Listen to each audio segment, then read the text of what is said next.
Hello guys, welcome back to my YouTube channel. In today's video, I'm going to show you how to add an image to Roblox Studio. First, make sure you have Roblox Studio installed.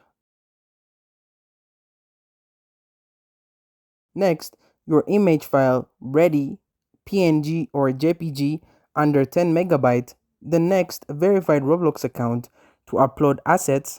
If you got everything, now let's go. Head to the Roblox website and click create. Then my creations. Then decals. Click upload. Choose file.